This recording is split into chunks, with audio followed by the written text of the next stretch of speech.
Welcome to That Entrepreneur Life, a podcast about entrepreneurship that takes you from idea to launch and beyond. Each week, your hosts, Andrew Lees and Clint McPherson, discuss different business topics aimed at adding value to any entrepreneur's journey. Welcome back, everyone, to another episode of That Entrepreneur Life. I'm Andrew Lees, here with my co-host, Clint McPherson. What's going on, brother? Not much, man. What is up, everybody? I'm just excited to be here for another episode, like always. But enough about us, man. Let's go ahead and kick this thing off by welcoming our special guest, Hannah Judson, to the show. How you doing? Good. Thank you for having me. Definitely. Yeah, Hannah, it's an honor to have you on the show today. But before we get into everything, we think it's kind of important for you to just kind of introduce yourself and tell us and our audience about what you do. Yeah, well, my name is Hannah Judson, and I'm an American. I am also French, and I live in France. I'm here in the afternoon, my afternoon, your morning, and I'm a singer-songwriter and an artist, and I also have had various businesses on the side, more related to e-learning and ed tech companies. And it's interesting that we were in touch, and I'm really happy to be on that entrepreneurial life, because no matter what my projects are, I have always found that I'm just sort of by nature entrepreneurial. Like, I think a lot of artists are, whether they know it or not, entrepreneurial. And I think I learned a lot of my entrepreneurial skills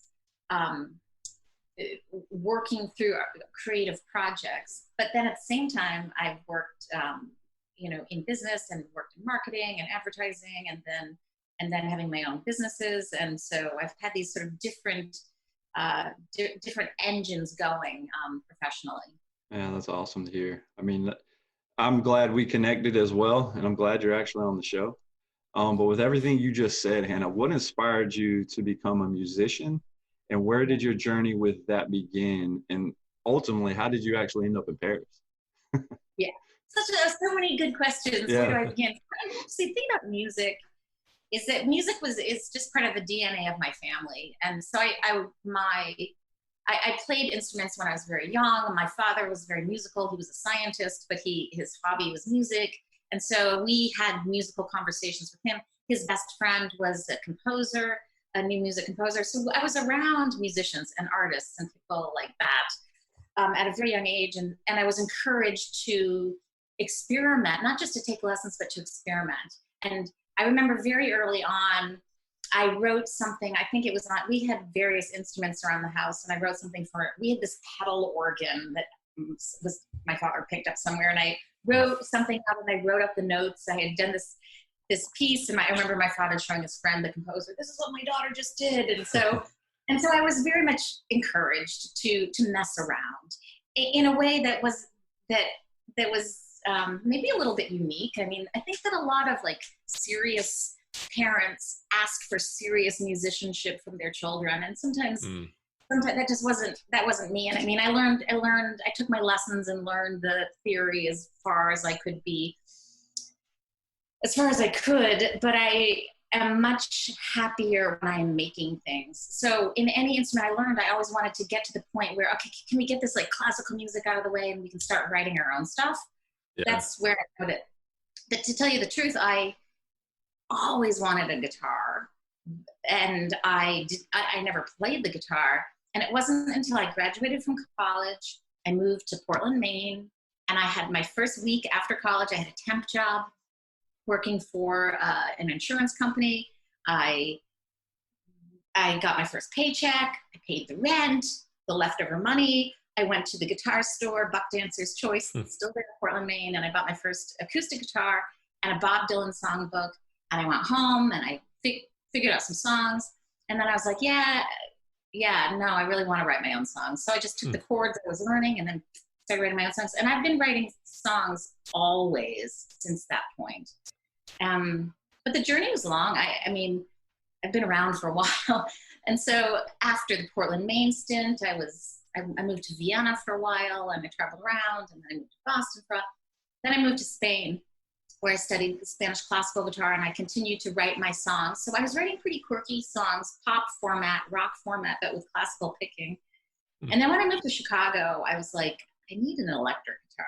That's what I want now. And so I went with a friend to a pawn shop, and I had a little bit of money in my pocket, and I bought it was a Fender knockoff. It was a red guitar that actually was a really good guitar, but it was definitely a knockoff. It had a really nice sound, and I bought a tiny little Fender amp, and I plugged in a cord, and then plugged it in, and from then on, I've been playing the electric guitar. I have acoustic guitars that I do return to, but I formed a band without really knowing how a band is formed. And I started booking gigs without knowing how to book gigs. And I started doing, advertising and marketing without really knowing how to do it, but just sort of instinctually knowing this is what we have to do. And so all of that was in the 90s in Chicago. And it was in a period of time, and I'm like, not kidding, there were not a ton of women in the music scene in Chicago. I mean, there certainly were some key people that did great things, but there were many, many evenings when I was there, like the only woman on the lineup, that's changed. Like it's a different world. Sure. Yeah. One of my first sort of responses to that was I started designing these or curating these shows. I called them, I don't remember what they were called, like not Riot Girl, like these shows that were curated with bands, mainly with women. And I hosted them at not the Bop Shop. Now I can't even remember the name of the club. It was a really good club in Chicago. It was a while ago. That club is, I think, no longer there. But so I would host those, and those really got some traction. And so that always kind of interested me, like curating shows in a way, to sort of promote my own cause. Yeah. Really. It's kind of appeal to a certain audience. And I mean, yeah, what you said about all that is great, because there's so much that I think an entrepreneur can identify with in that. First of all, in the wanting the drive to create, so it sounds like you had that always, like you didn't, and you were encouraged to do that from your parents too. So, there was that creative element of your music where you didn't just want to play it, and you didn't just want to be this, classical musician type person. You wanted to really build something, make something your own. Yeah. That's what every entrepreneur is like, okay, I could go do something that somebody else is doing, but I'd rather just build something of my own and do it myself. So I think that's really cool. And then when you started when you were in Chicago and you were gathering other musicians and curating shows and doing the marketing and all that stuff, you're really starting a business without, maybe even really realizing that you were starting a business. Exactly. Very cool. I think that there are people who are just innately entrepreneurial, that just are that way, sort of like, I see that person doing that. How do I do that? How do I get myself over there?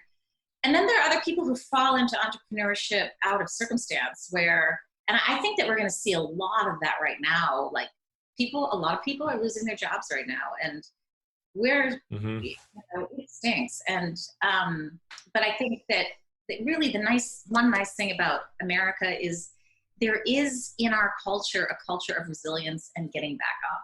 And I think that not everyone's going to innately want to open their own business or start their own thing, but they're going to have to. Yeah, exactly. It's a huge thing to not give up too, right? I mean, one thing is when you get hit, whether it's you losing your job, a lot of people, like you mentioned, and I think us as entrepreneurs, like I lost 90% of my, work right off the bat when everything hit, and so it was one of those things, like, how do you adjust from that? You got to learn how to adjust fire and like just don't give up, right? You lose your job. And right now I think is a perfect opportunity to start, especially if you have somebody to help you out in a way, or have anybody that's encouraged you in the past to start something. I mean, you got to let your creative process flow. And I think as a musician, creativity is like where it's all at, right? Entrepreneurs, we're creative individuals. And I mean, again, I think musicians are in their own right entrepreneurs, because how creative they are and how they live the nomadic lifestyle and bounce around like you said, right? Like you've been doing. you're in Paris now or in France. And I mean, it's awesome to see that. And entrepreneurs, we're all about trying to live that nomadic lifestyle to where we're traveling around, and, you know, we could work from a keyboard and be a keyboard warrior and all that stuff. And it's fun. I mean, and again, we're presented with different challenges, our upbringing, and just hearing what you said is just one of those things why we have individuals like you on the show, because not everybody's journey is the same. And it's one of those things that everybody's different. And then it's funny how you're like, you know, I'm a musician, and then how you fell into entrepreneurship. I mean, it's pretty cool. Yeah. You said a bunch of things now. I just wanted to like riff on all of them, except now I've forgotten all my thoughts completely. But just that we are all different. We do have our different ways into, you were saying about like being keyboard warriors. So the internet, I don't know when it started, like in the 80s actually, but when it started becoming out, you know, when I first became aware of it, it was like mid 90s. And for me, that was a total game changer, where I was like, oh my gosh, this isn't just email. This is going to be huge. Mm-hmm. And I love the internet. I mean, there's all sorts of dangerous areas in it, and bad things happen. But I love how it's allowed us to just sort of open up into communities, and, you know, and it's like an augmentation of relationships, and from doing silly things like you can do your banking online now. And I certainly wouldn't be living in France if that didn't all happen. And that's where, at one point I was teaching. I had been working in advertising, and then I started doing adjunct teaching in colleges in Chicago, and I really enjoyed teaching. I was teaching graphic design and different things, and I was in a classroom thinking, you know, I like teaching, but I definitely don't want to do this my whole life. But I was like, what could I do? And I was like, just sort of kind of brainstorming session in my head.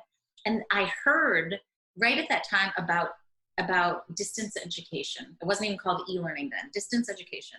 And I thought, distance education, that's for me. You know, I didn't even have a laptop then, but I knew that laptops existed. But I was like, I could imagine myself with a laptop on a beach somewhere doing a little bit of the activities needed to make money, and then I would go do something else. But that's how the whole thing started for me, this idea of like a remote work, nomadic life, or at least emotionally nomadic, even though because I haven't been moving around a lot lately, but the ability to move around is really, for some of us, super important to not get locked in. Yeah, for sure. And yeah, you mentioned like the emotional side of it. I think that's important too. Even if you don't move around, just, you know, even if you aren't moving around all the time, just having that, you know, freedom that you can, that's huge. You know, if you feel like, oh man, I'm locked into this job that's here, that, you know, I've got this mortgage and all, you know, all these things make you feel like you're not able to move around, even if you wanted to. And that can be tough. So just having that, you know, the freedom of like, hey, I could pick up and do this wherever. You know, we could, even if you just go on vacation for a couple of weeks and you can work while you're on vacation. I mean, that's so powerful. So yeah. And for you to have the foresight of that, you know, in the mid 90s, and just really, you know, really identify like, you know, cause I don't think a lot of people were probably grasping the full potential, but that was obviously is a huge part of it, because now so many people can find something that they're passionate about or that they want to share with the world, and they can monetize that in a certain way. So yeah, I think that's very cool. An interesting thing come out of the whole recent pandemic lockdown situation. I mean, so obviously a lot just a lot has happened, and some of it's good and some of it's bad, but even good and bad isn't really the interesting thing. The interesting thing is what the result is going to be out of all of this. But one thing is that a lot of companies have sort of just moved over to remote employees, which they should have done, 10 years ago. Why not? We're not going to come back because it's better. So many things can be done remote. But people are just locked into like, no, we need to face-to-face meetings and flying everywhere. And it's like, well, what's a killer with that though is like I really would be down for that all around, just for the fact that a lot of people's commutes are crazy, ridiculous, and and you're spending most of your day sitting in traffic. Oh yeah, So it's bad. insane. I mean, my wife, she wakes up at like 5 o'clock every morning and she's on the road like at 5:30, 6 o'clock, getting to work just because, I mean, with 2 kids and all that stuff, just because, so she can just get out of that traffic. Because if she waits to when everybody else is going to work, she's going to be sitting there for hours, and it's Yeah, just, it just doubles her ridiculous. time. Yeah. Yeah, it is crazy. I used to work with people who would commute an hour and a half each way, up to 2 hours.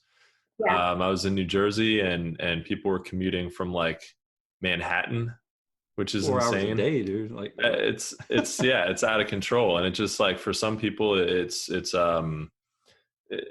just what you have to do, or what they what is the most obvious thing to do, and it's just like, all right, I've got this job and I have to commute that far, and and I think maybe 10-20 years ago there were so fewer opportunities to work remotely and to really have a job that was maybe closer to you, so you really had to do that kind of thing. But now it's just there's obviously some jobs you have to be present at, you have to go to, but for the things you don't have to, it doesn't make any sense not to just work remotely. So yeah.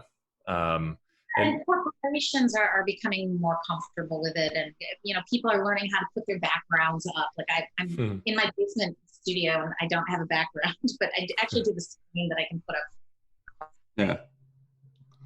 Yeah, Clint's got it. So yeah, I think we are definitely entering a new era. Absolutely. Yeah, well, so we want to touch a little bit later about the businesses that you've started. But right now, I think it's interesting. You're a traveling musician, and you also have a full-time job as a digital product developer. How do you balance those two things? They seem, they're so different in nature. How do you balance them? So my life has not, it just isn't balanced. I work a lot, and I'm okay with that. So at some point, I kind of wonder if I ever let up on the accelerator, if it's all just going to come crashing down. But I work hard and I work a lot, and I don't take weekends off. I take weekends off from my day job, but so for years, so the job that I have right now is I work for an American company that's part of a global company. We're global. I'm based out of the Paris office, but the team is remote, and it really dovetails with the rest of my life. And previous to this job, I was for years working for myself, doing similar work, but I ended up finding this job. They hired me, and it works for me. I wouldn't have just taken any job. With this job, I can still go to the United States in the summer, or I can move around. Just as long, I'm on a remote team. It's a global company, and their thinking is very global. So I think that, that I think a lot of companies are going to become like this company, because it's good to have global teams there. I mean, you need global teams. Yeah. And global teams are people who do work at home, and just that, it doesn't matter where you are when you're logging in. It matters that you are part of the group and getting things done. Yeah, exactly. Sure. Yeah, I mean, that sounds pretty progressive for a relatively large corporation, I guess. A global corporation.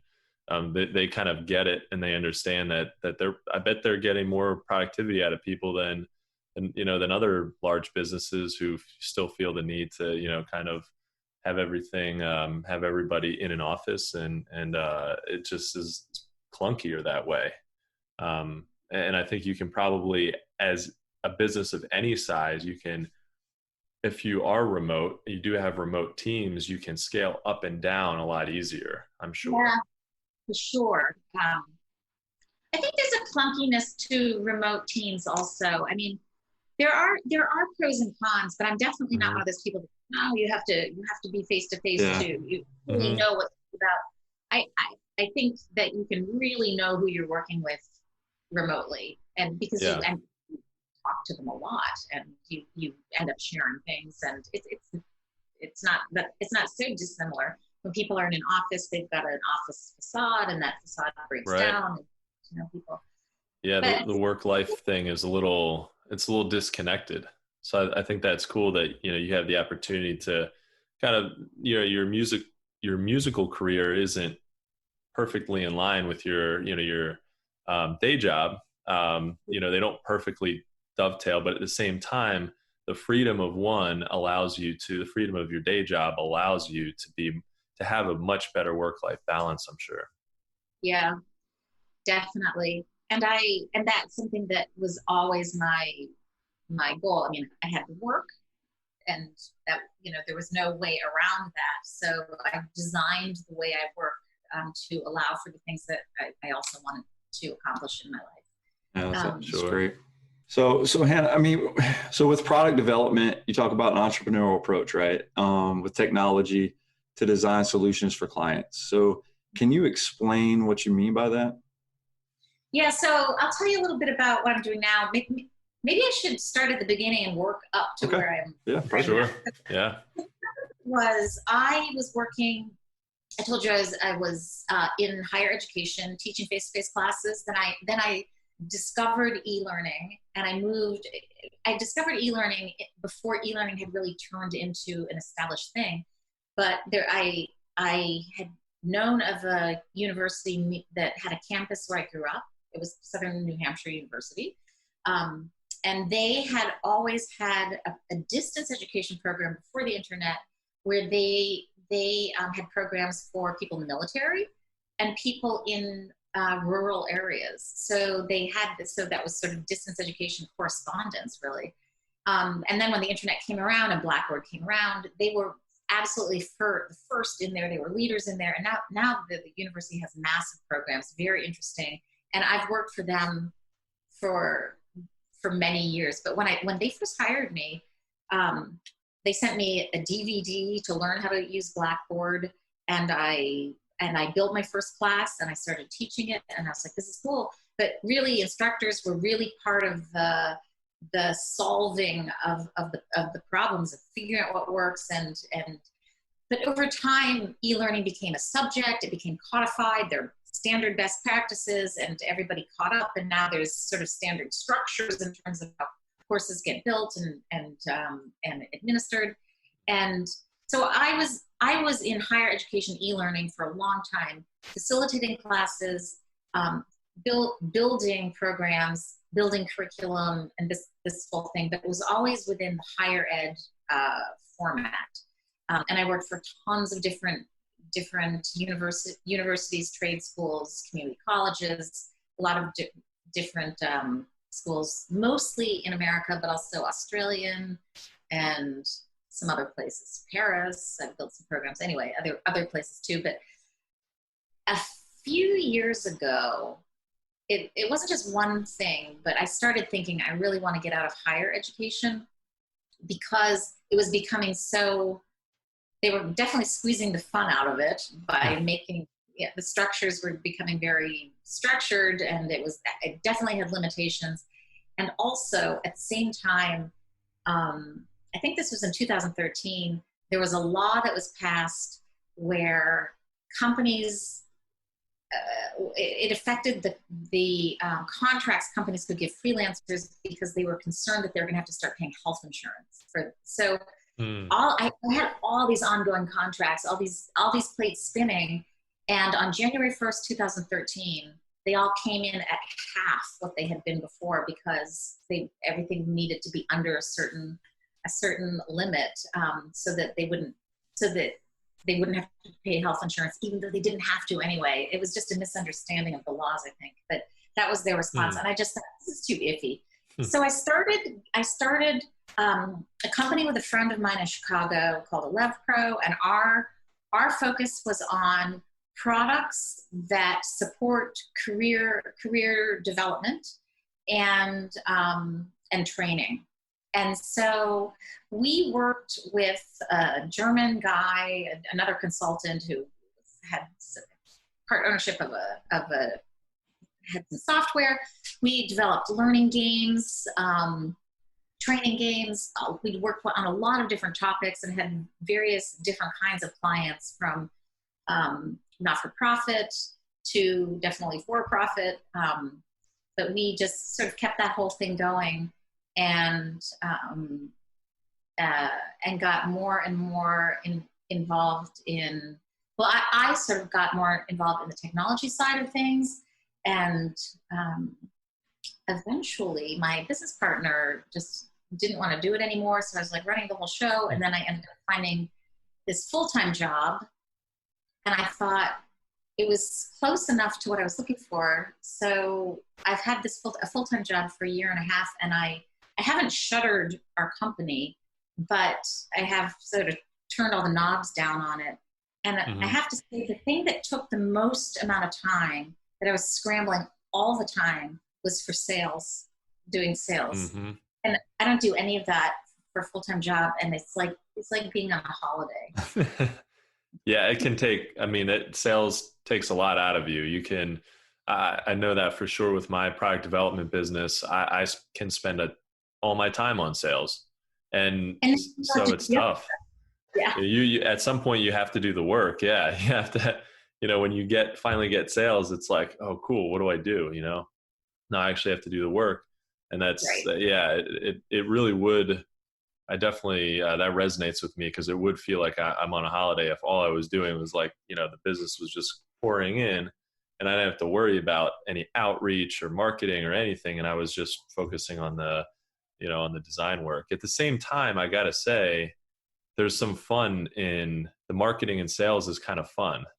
Like I'm an engineer, mechanical engineer. I do product development, and that's fun, but I wouldn't want to do it all the time. So there is kind of, I struggle with that, because there is kind of a balance that's it's a challenge. Strike. It's a challenge, but then when challenge is accepted, you're able to make those sales. But then, like you said, it's almost like when you're an entrepreneur and then you have your own business, right? You have to figure out a way to systemize and automate things, and to a certain extent actually reach out for help, right? Find somebody that can help you out, find somebody that can be that salesman. And if you're the one that is the salesman, I mean, you got to be front and center. But typically when you're the leader of the show, it's like you can find somebody that can help you, or at least get enough, especially if you're going to scale, you have to eventually, it has to be more than a one-man show, right? And that in my digital marketing agency, I saw that. I was trying to do everything. I was trying to do the sales. I was trying to do this. I was trying to create the websites, do the social media, set up their Google ads. And I got so bombarded with like just a few clients, and I'm like, what am I thinking? Like, I can't do this alone. And so getting that virtual team has been a help. Getting a virtual assistant has been a huge burden off my back, where it's like, now I can just wake up in the morning and be like, okay, well, where's the stuff the do outs, right? Like now I'm just worrying about posting it or having it put on my website, because there are certain things I don't want to hand over, and certain things I like to touch. But it's like, at the end of the day, like, we have to stay in our genius, right? And if we can stay in our genius and have somebody else do the stuff that, even though we might be good at it, but we don't need to be doing it, it's like, you can get bogged down, sure, and it can definitely slow your momentum.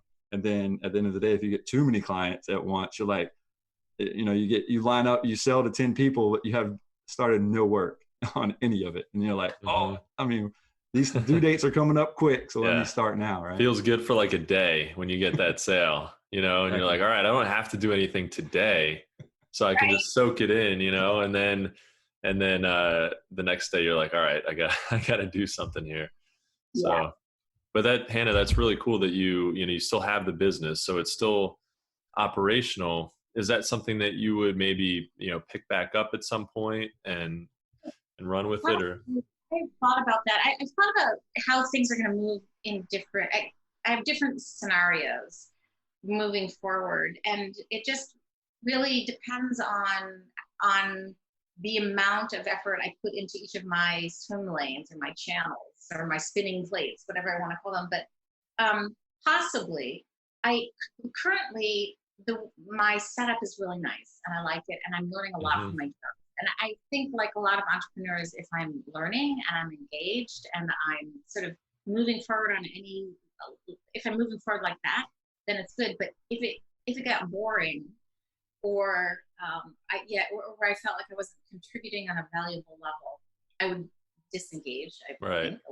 And I would want some other challenge. But it could be on some level I open up shop again. Probably Yeah, it would be a slightly different business. It would be slightly different products, slightly different angle of what we were selling. But Okay. we were definitely developing products without even thinking about product development as a thing. And now I am a product developer. So it's like, yeah, that's what I've been doing this for years.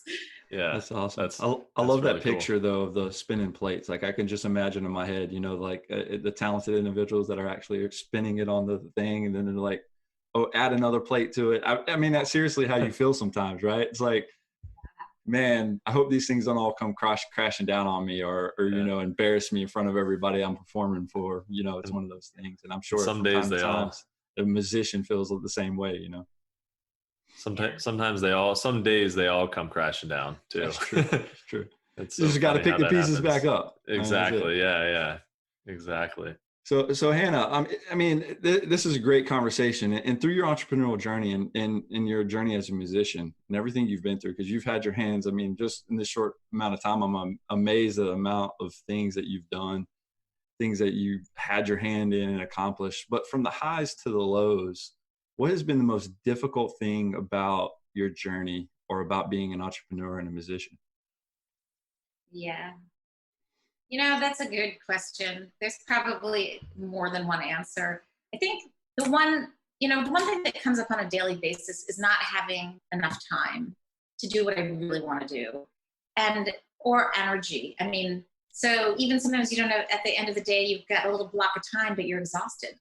So I try to do my own thing first in the morning because I'm a morning person. So I try to wake up and I have coffee and meditate. I've got a routine, and for me, like having routines is really important. So I'm not stumbling around. Right. So I know exactly where I am. But I spend time. I write every morning. I'm writing a book right now, so Oh, very cool. I just set aside a little bit amount of time to work on that, and I think but the question was what's been hard. So okay, time issue. It's not time management. It's just time. The time. Yeah.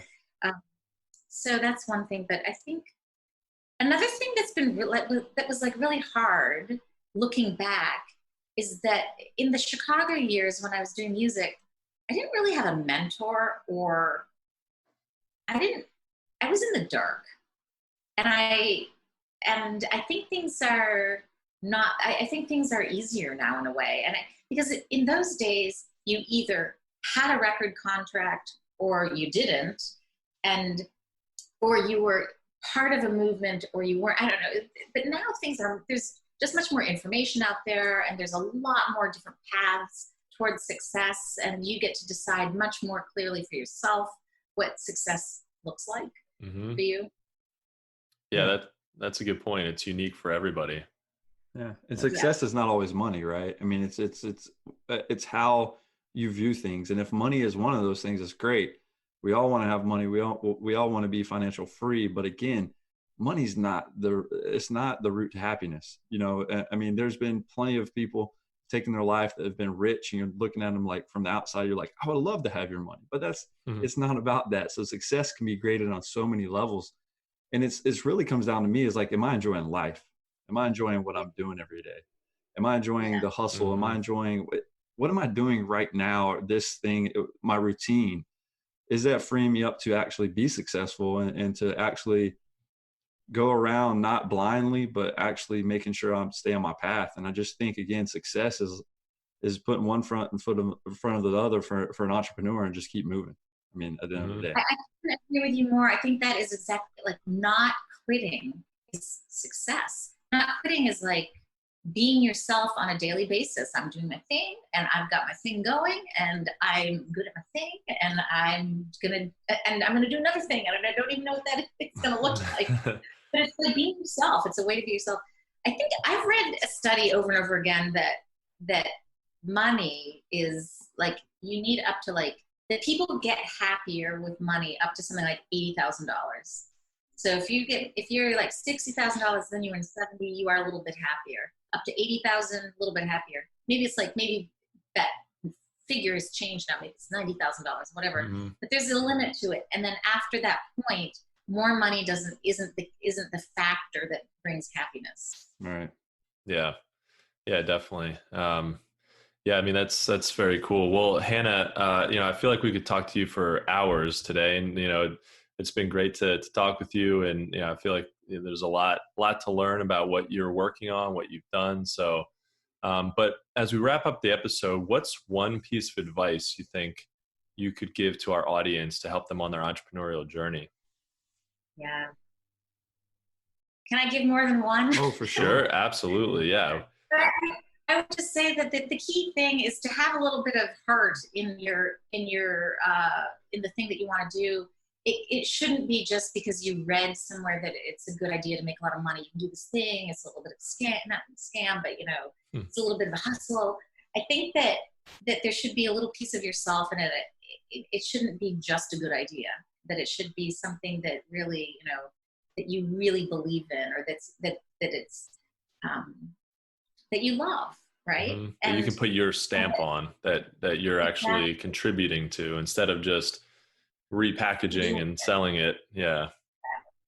Although repackaging and reselling stuff, that level of business, that puts food on the table. I mean, Sure. That's absolutely. But if you're in a situation where you really can do something creative, something new, something fresh, and something that you love, that's a luxury, and you're a lucky person. And because you're a lucky person, you should not stop. That would be my second piece of advice. Every day, get up and do it again.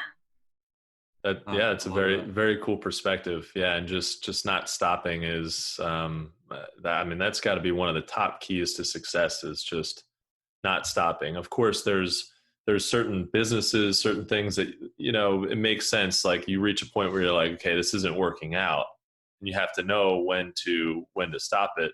But at the same time, there's so many things, I think, where it's very easy to just, reach a point where you see that there can be some success, but it's so challenging that it's very difficult not to stop. And then you stop and you'll never know, you could have been right there, right before some real success happens. So I think that's got to be a real key. And then you can wake up after a few years, after having taken some lumps and gone through all these challenges, and you might wake up and say, man, I'm so glad I didn't stop, because if I had, I wouldn't be here right now. And thank God I didn't. I kept going, and I kept working on this thing, because people see value in it, and not, besides the money too, right? You can have with a business, with any entrepreneurial venture, and with music, you have the opportunity to touch people's lives and really affect them. So it's almost, if it's working at all, it's almost like your duty not to stop, to keep giving people value as much as you can.